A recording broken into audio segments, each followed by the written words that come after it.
Hi, welcome to Nila designs. இன்னைக்கான simple tips என்ன silk thread மேக்கிங்ல அப்படின்னு பார்த்தோம்னா, ஒரு நெக்லஸ் மேக்கிங்கோ இல்லை வேற ஏதாவது ஒரு டாலர் மாதிரி இருக்கிறது மேக் பண்றதுக்கோ உங்களுக்கு என்ன தேவை அப்படின்னா, ஒரு எம்டிஎஃப் தேவை. அப்படி இல்லைன்னா ஓஹெச்பி ஷீட்டு, வேக் ஷீட்டு, அந்த மாதிரி ஏதாவது தேவை. எதுவுமே இல்லை, இப்போ எனக்கு எம்டிஎஃப் பேஸும் இல்லை, வேக் ஷீட் எதுவுமே எனக்கு இல்லை அப்படின்னு சொன்னா ஈஸியா நம்மளோட லக்ஷ்மி காயின்ஸ் யூஸ் பண்ணி நம்ம வந்து என்ன பண்ணலாம் அப்படின்னா பென்டென்ட் மாதிரி ரெடி பண்ணிக்கலாம். அதுக்கு நான் லக்ஷ்மி காயின்ஸ் எடுத்திருக்கேன். காதை வந்து நான் கட் பண்ணல. ஜென்ரலாகவே நம்ம வந்து காதை கட் பண்ணிட்டு யூஸ் பண்ணுவோம். இப்போ நான் வந்து மேல் பக்கம், அதாவது இது அடிப்பக்கம், இது மேல் பக்கம் வச்சுட்டு இந்த எட்ஜில் மட்டும் லைட்டாக க்ளூ அப்ளை பண்ணுறேன். B7000 தான் கண்டிப்பாக யூஸ் பண்ணணும், அப்போ தான் அது ஸ்ட்ராங்காக ஒட்டும். நார்மலாக நீங்கள் வந்து ஃபெவிக்ரைல் யூஸ் பண்ணீங்கன்னா ஸ்ட்ராங்காக ஒட்டாது. ஸோ இந்த மாதிரி ரெண்டு ஒட்டிட்டேன்னா அடுத்து வந்து என்ன பண்ணணும் அப்படின்னா, இந்த ரெண்டு எட்ஜையும் சேர்த்து பிடிச்சிக்கோங்க. பிடிச்சிட்டு கரெக்டாக இந்த எட்ஜில், ஸோ இந்த மாதிரி எட்ஜ் டு எட்ஜ் வந்து கரெக்டாக க்ளூ அப்ளை பண்ணி அந்த காது எல்லாமே சேம் இடத்துல இருக்க மாதிரி வச்சு பார்த்துக்கோங்க. கொஞ்சம் வழுக்கி வரும், அதுக்கு நீங்கள் ரெண்டு டைட்டாக இப்படி பிடிச்சிக்கிட்டீங்கன்னா சரியாயிரும். இந்த இது வந்து நீங்கள் நார்மலாக பேட்ச் மாதிரி ரெடி பண்ணுறீங்க இல்லையா, அதுக்குமே யூஸ் பண்ணிக்கலாம். இன்விசிபிள் செயின் மேக்கிங்க்கு யூஸ் பண்ணிக்கலாம், எதுக்கு வேணாலும் யூஸ் பண்ணிக்கலாம்.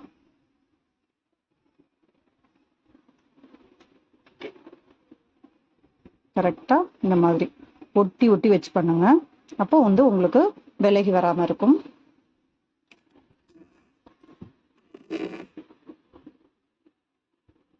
நான் ஏன் கீழே வச்சுக்கிட்டேன்னா, ரொம்ப நம்ம பிடிச்சிட்டே இருந்தோம் அப்படின்னு சொன்னா அது விலகி போகும். அதனால ரொம்ப விலகி போகாத அளவுக்கு வச்சுட்டு கையில கரெக்டா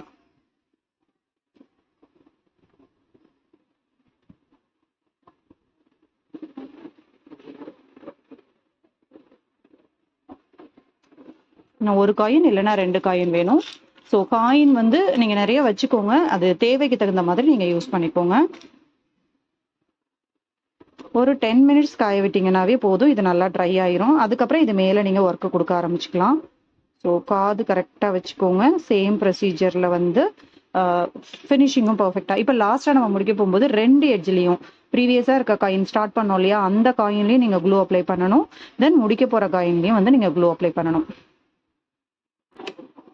இப்போ இதை வைக்கிறதுக்கு முன்னாடி கரெக்ட் ஸ்பேஸ் பார்த்துட்டு இப்போ நம்ம என்ன பண்ணணும், நல்லா இந்த மாதிரி இப்படி டைட் பண்ணி கொடுத்துக்கோங்க. இப்படி டைட் பண்ணி கொடுத்துக்கிட்டு இப்படி கரெக்டா, அப்பதான் நமக்கு அந்த சர்க்கிள் ஷேப் வந்து ஃபினிஷ் ஆகும். இப்போ என்ன பண்ணலாம் அப்படின்னா, இதுக்கு மேல நீங்க வந்து இந்த மாதிரி ஸ்டோன்ஸ் ஒர்க் கொடுக்கறதா இருந்தாலும் கொடுக்கலாம், இல்ல காயின் ஒர்க் கொடுக்கறதா இருந்தாலும் கொடுக்கலாம். இதுக்கு மேல இன்னொரு லேயர் காயின் அப்படி கொடுக்கறதா இருந்தாலும் கொடுக்கலாம். நம்ம இப்போ வந்து ஒரு பேஸ் மாதிரி தான் ரெடி பண்ணியிருக்கோம்.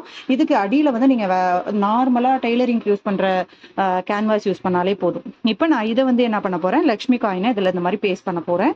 ஸோ லக்ஷ்மி காயின் பேஸ்ட் பண்றதுக்காக காயினுக்கு அடியில தான் நான் க்ளூ அப்ளை பண்ண போறேன். ஏன்னா வந்து சாரி, காயினுக்கு அடியில இல்லை, காயினுக்கு மேல இல்ல, இந்த மாதிரி இந்த Lakshmi coin, Lakshmi pendant, sorry coin சொன்னேன், பென்டென்ட்ல தான் நான் வந்து க்ளூ அப்ளை பண்ண போறேன். அந்த எட்ஜ் எல்லாமே கரெக்டா க்ளூ அப்ளை பண்ணிக்கோங்க.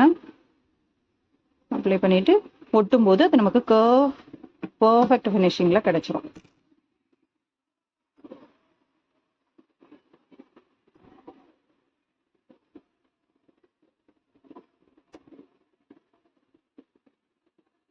அலைன்மெண்ட்டும் கரெக்டாக பார்த்துக்கோங்க. அந்த காது எல்லாமே ஜாயிண்டா இருக்கு இல்லையா, அந்த இடத்துல வந்து நம்ம இந்த மாதிரி காயினை வச்சு லக்ஷ்மி பென்டென்ட்டை வச்சு அழுத்திடுறோம். இது காஞ்சதுக்கு அப்புறம் நான் எடுத்து காமிக்கிறேன். அதுக்கு பேஸ் நீங்க வந்து ஒட்டிக்கிட்டாலும் ஒட்டிக்கலாம், ஒட்டிக்காம இருந்தாலும் ஓகே.